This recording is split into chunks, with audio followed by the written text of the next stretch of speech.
మీ ఎలాంటి వ్యాపార ప్రకటనలకైనా వెంటనే మా ఛానల్ సంప్రదించండి. అందరికి నమస్కారం, నేను శిరీష.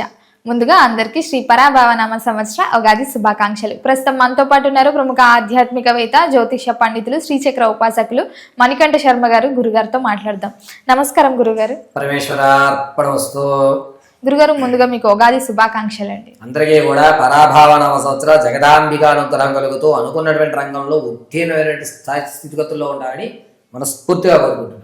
గురుగారు, ముఖ్యంగా ఉగాది అనగానే మన తెలుగింటి వరకు అందరూ గుర్తుకొచ్చేది పంచాంగము, జాతకాలు, ఈ ఋషులు గుర్తుకొస్తాయి. సో ముఖ్యంగా చూసుకుంటే ప్రతి ఒక్కరు చూసుకున్నట్టుగా వ్యక్తిగత జాతకాలు చూసుకుంటూ ఉంటారు ఉగాది నుంచి. మరి ద్వాదశి రాశిలో అయిన కర్కాటక రాశి వారికి ఈ సంవత్సరం ఎలా ఉంటుందంటారు? నవగ్రహాల ప్రభావం ఈ రాశి మీద ఎలా ఉంటుందంటారు? ఈ ఇయర్లో ఆర్థిక పరంగా, ఆరోగ్య పరంగా ఎలాంటి జాగ్రత్తలు తీసుకుంటే బాగుంటుందంటారు? ముందుగా చెప్పుకోవాలండి అనుకుంటే కనుక పరాభావనామ సంవత్సరంలో ఎవరెవరు కర్కాటక రాశిలోకి విచ్చేస్తారు, ఏ నక్షత్రం వారు అనే విషయానికి వస్తే పునర్వసు నక్షత్రం 4వ పాదం, అదేవిధంగా పుష్యమి నక్షత్రం 4 పాదాలు, ఇక ఆశ్లేష నక్షత్రం 4 పాదాల వారు కూడా కర్కాటక రాశిలోకి విచ్చేస్తారు. కర్కాటక రాశి వారు పరాభావనామ సంవత్సరం వీరి లక్షణాలు ఎలా ఉంటాయి, వీరి ఆలోచన ధోరణి ఎలా ఉంటుంది అంటే, ఏది ఏమైనా అనుకున్నటువంటి పనులు అనుకున్న సమయంలో పూర్తి చేయాలి అని నిర్ణయం తీసుకోవడం, అనుకున్నటువంటి విధంగానే తమ పనులు పూర్తి చేయడానికి కావాల్సినటువంటి వాతావరణాన్ని వీళ్ళే క్రియేట్ చేసుకుంటారు. పైగా మంచి మంచి వాళ్ళతో స్నేహాలు చేస్తారు. ఉన్నతమైన స్థితిలో ఉన్నటువంటి వారి పక్కగా నిలబడడానికి ఆలోచిస్తుంటారు. వారి యొక్క పెద్ద పెద్ద రాజకీయ నాయకులు కానీ, ఫిలిం ఇండస్ట్రీస్ వాళ్ళు కానీ, వ్యాపారవేత్తలు కానీ అటువంటి వాళ్ళతో సత్సంబంధాలు పెట్టుకుని వారి పక్కన నిలబడేటువంటి అవకాశాన్ని ఈ సంవత్సరంలో కర్కాటక రాశి వారు ఏర్పరచుకుంటారు. పైగా ఈ కర్కాటక రాశి వారికి ఈ పరాభావన సంవత్సరంలో ఆదాయ వ్యయ రాజపూజ్య అవమానాల విషయానికి వస్తే ఆదాయం 2, వ్యయం 11, అదేవిధంగా రాజ్య పూజ్యాలు 4, అవమానాలు 7. అన్నీ ఎక్కువనే ఉన్నాయి. అన్నీ ఎక్కువగా అంటే వీరు ఖర్చు ఎక్కువగా ఉంటుంది, అదేవిధంగా అవమానాలు కూడా ఎక్కువ ఉన్నాయి. పడ్డవాడు చెడ్డవాడు కాదు అనే సామెత వీళ్ళకి వస్తుంది. మొదటి అంకంలో ఇబ్బంది పడతారు, 2వ అంకంలో నిలబడిపోతారు. వీడేంట్రా ఎప్పుడు ఖాళీగానే తిరుగుతున్నాడు అన్నటువంటి నోర్లు వీడు ఈరోజు నిలబడిపోయాడురా అని ఆశ్చర్యానికి గురి చేసేటువంటి అవకాశంలో ఉంటారు. పైగా ఈ సంవత్సరం వీళ్ళకి కలిసి వచ్చేటువంటి విషయం, ఒక స్థితిని మారుస్తారు, ఒక ఆలోచన ధోరణి మారుస్తారు. వీరు మాటలు వేదాంతపరంగా ఉంటాయి. ఎదుటివాడు ఇతనితో మాట్లాడితే వీడు జ్ఞాన అన్న క్వశ్చన్ మార్క్ ఏర్పడుతుంది. ఇతనికి ఇంతకు ముందు ఎప్పుడూ లేని విధంగా ఎంత పర్ఫెక్ట్గా ఆలోచిస్తున్నాడు ఏమిటి అనేటువంటి విధానంలో ఉంటారు కర్కాటక రాశి వారు. ఖర్చు విషయానికి వస్తే, ఆర్థిక విషయానికి వస్తే డబ్బుని ఏ విధంగా ఎక్కడ ఇన్వెస్ట్మెంట్ చేస్తే రానున్న రోజుల్లో నాకు ఉపయోగపడుతుందని తెలుసుకుంటారు. మంచి విషయం. మామూలుగా కాదు, వీళ్ళు ఇప్పుడు ఖర్చు పెట్టేది మనకి ఎలా అనిపిస్తుందంటే అనవసరంగా ఖర్చు పెడుతున్నాడు వీడు అనిపిస్తుంది, కానీ అది అతనికి రానున్న రోజుల్లో అద్భుత అవకాశాలు కలగజేసేది. ఇప్పుడు ఇతను ఎవరికైతే పెడుతున్నాడో ఉన్నటువంటి రోజుల్లో ఇతను అతను పక్కగా తీసుకొచ్చి నిలబెట్టేటువంటి విషయంలో ఉంటుంది. ఇతను ఈ 6 నెలలు కూడా పరాభావన సంవత్సరం ఉన్నట్టు 6 నెలలు కూడా కర్కాటక రాశి వాడు చేసే ప్రతి పని చిరాగ్గాను, జుబిత్సాకరంగాను, అసహ్యంగాను, అనవసరంగాను కనబడుతుంది. కానీ తర్వాత 6 నెలలు దిశ మార్చేటువంటి విషయంగా ఉంటుంది. ఆ రోజు అతను చేసింది ఈ రోజు ఖచ్చితం అనేటువంటి మాటలు అంటారు. గౌరవం పెరుగుతుంది సమాజంలో, సంఘంలో ఒక పరపతి ఏర్పరచుకుంటారు. ఆ విధంగా కర్కాటక రాశి వారు 2వ అంకంలో నిలబడేటువంటి అవకాశం ఏర్పడుతుంది. ఓవరాల్ గా చూసుకుంటే ద్వితీయార్థం బాగుంటుందంటారు. అద్భుతంగా ఉంటుంది. గురుగారు, మరి ముఖ్యంగా విద్యార్థులకు ఎలా ఉంటుందంటారు ఈ రాశి వారికి? విద్యార్థులకి కొత్త కొత్త స్నేహాలు ఏర్పడడం, జ్ఞాపశక్తి తగ్గడం, ఓవర్ కాన్ఫిడెన్స్ వల్ల తన రాయాలనుకున్నది మర్చిపోవడం, కొంచెం ఇబ్బంది పడేటువంటి అవకాశం ఎక్కువ లభిస్తుంది. ఓవర్ కాన్ఫిడెన్స్ అవసరం లేదంటారు. ఓన్లీ కాన్ఫిడెన్స్ ఉన్న ఇబ్బందే. ఓవర్ కాన్ఫిడెన్స్ విషయం దేవుడు ఎరుగు, కానీ ఓన్లీ కాన్ఫిడెన్స్ కూడా వీళ్ళకి ఇబ్బందే. వచ్చేసిందిలే అనుకుంటారు. ఎక్కువ శాతం దాని మీద కాన్సన్ట్రేషన్ కంటే ఇతర యావిగేషన్స్, ఆడుకోవడం, లేకపోతే ఫ్రెండ్స్తో బయటికి వెళ్ళడం, చెడు స్నేహాలని ప్రోత్సహించుకోవడం, చదివితే చదివేలా, చదువుకున్న వాళ్ళందరూ ఏం చేస్తున్నారు, చదువు రాని వాళ్ళ దగ్గర పని చేస్తున్నారుగా అనేటువంటి మాట రావడం, నెగ్లజెన్సీ ఏర్పడుతుంది. ఉద్యోగ వ్యవస్థలో ఉన్న వారికి ఎట్లా ఉంటుందంటారు? అదే ఉద్యోగం మారాలి అనుకునే వారికి ఈ సమయం బాగుంటుందంటారు. గవర్నమెంట్ పరీక్షల కోసమును ప్రభుత్వ రంగాల్లో ప్రవేశిద్దామనేటువంటి కుతూహలం ఉన్నటువంటి వాళ్ళు ఎవరైతే ఉన్నారో వారికి జూన్ జూలై వరకు కలిసి వస్తుంది. మినిమం ఏదో ఒక చిన్న క్యాటర్లో అయితే మాత్రం గవర్నమెంట్ ఉద్యోగం వీళ్ళ తలుపు తడుతుంది. రెండో అంకంలో మాత్రం దాన్ని నిలబెట్టుకోవడానికి కొంచెం ఇబ్బంది పడాలి. ఎందుకంటే శత్రువులు ఎక్కువ ఉండి ఆ ఉద్యోగాన్ని పీకించేయడమో లేకపోతే వాళ్ళ ప్లేస్లో వేరే వాళ్ళని భర్తీ చేయడం అనేటువంటిది ఏర్పడుతుంది. ఉద్యోగులు కొంచెం గవర్నమెంట్ ఉద్యోగ వ్యవస్థలో కొంచెం జాగ్రత్తగా ఉండాలి. ప్రైవేట్ రంగాల్లో కనుక ఉద్యోగాన్ని సాధించుకుంటే మార్పు జరుగుతుంది, స్థితి మారుతుంది, ఆర్థికంగా కూడా నిలబడేట అవకాశం ఉంటుంది. ప్రమోషన్ల కోసం ఎవరైతే చూస్తున్నారో వారికి అంత మొదటి అంకంలో అంత కలిసి రాదు. పైగా పైన ఉన్నటువంటి అధికారి ఇతరులని ఇబ్బంది పెడుతూ ఉంటారు. అనవసరంగా నేను ఈయన కింద ఉన్నానరా బాబోయ్, నేను ఎప్పుడు మారిపోతానని రోజులు లెక్కెట్టుకోవడమే మొదటి 6 నెలలు కూడా. రెండో 6 నెలల్లో మార్పు అయితే ఖచ్చితంగా లభిస్తుంది. వివాహ యోగం ఉందంటారా మరి? ప్రథమాంకంలో వివాహ యోగం ఉంది, ద్వితీయాంకంలో కొంచెం కష్టం. ప్రథమాంకంలో ప్రారంభం చేసుకొని వివాహానికి మంచి సంబంధాలు వస్తున్నాయి. అది కూడా తూర్పు దక్షిణ దిశగా ఉన్నటువంటి సంబంధాలు వీళ్ళకి కలిసి వస్తాయి. వాస్తవంగా అందరికీ దక్షిణం పడదు, కానీ వీరికి దక్షిణ దిశగా ఉన్నటువంటి సంబంధం కూడా పర్వాలేదులే, నడిపించేయచ్చు, ఇతనితో మనం జీవితం కొనసాగించవచ్చు అని ఒక నమ్మకమైనటువంటి సంబంధాలు అయితే మాత్రం ప్రథమాంకంలోనే ఉంటాయి. రెండో అంకంలో కొంచెం ఇబ్బంది. సంతాన యోగం ఉందంటారా? మొదటి అంకంలో సంతానం బాగుంది, రెండో అంకంలో కూడా అంతంత మాత్రంగానే చెప్పచ్చు. అక్టోబర్, నవంబర్, డిసెంబర్ ఈ 3 నెలల్లో కూడా సంతానానికి అంత యోగదాయకంగా లేదు. ఈ అక్టోబర్, నవంబర్, డిసెంబర్ కంటే ముందు భాగంలో అయితే మాత్రం సంతానానికి సోర్సెస్ ఆఫ్ 88% కనబడుతుంది. మంచి అవకాశం.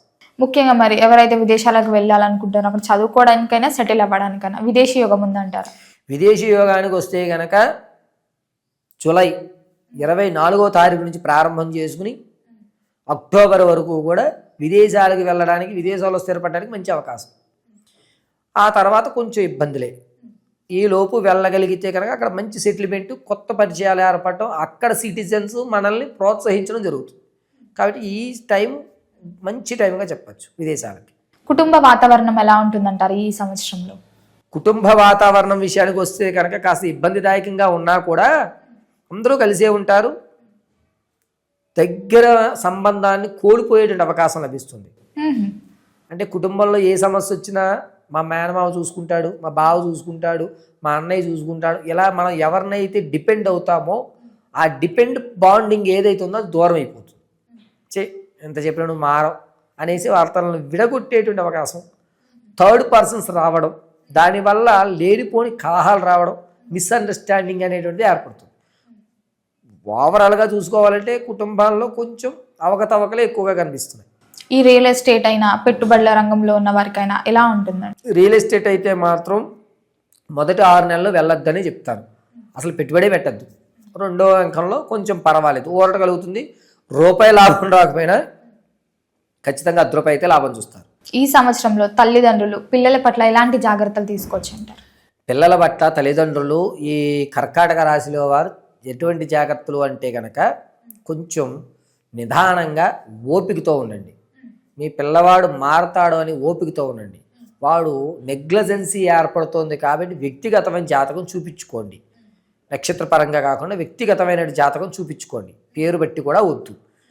ఎందుకు అంటే వీళ్ళ ఆలోచన అంతా కూడా టేక్ ఇట్ ఈజీ పాలసీ నిర్లక్ష్యంతో ఉండడం వల్ల తప్పుదోవ పట్టేటువంటి అవకాశం ఉంది. గురు పరంపర సంబంధించి కానీ, గురు పారాయణ కానీ, లేదా దత్తాత్రేయ ఆరాధన లాంటివి తల్లిదండ్రులు పిల్లల పేర్ల మీద చేయించడం ఈ సంవత్సరంలో కలిసి వస్తుంది. ఆరోగ్యపరంగా ఎలా ఉంటుందంటారు? ఎలాంటి జాగ్రత్తలు తీసుకోవచ్చు అంటారు?